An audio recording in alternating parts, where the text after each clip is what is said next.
3 jours après la spectaculaire capture de Nicolás Maduro, qui dirige aujourd'hui le Venezuela? Hier, à bord d'Air Force One, Donald Trump assure de la mainmise des États-Unis sur le pays.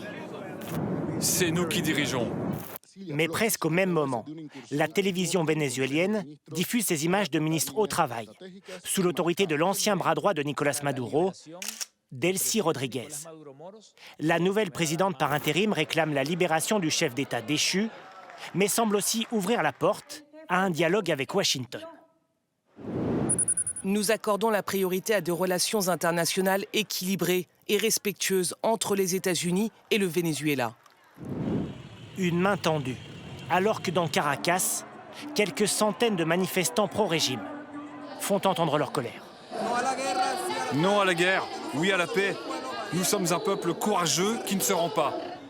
De rares manifestations dans un pays encore sidéré par l'intervention américaine. Un assaut éclair.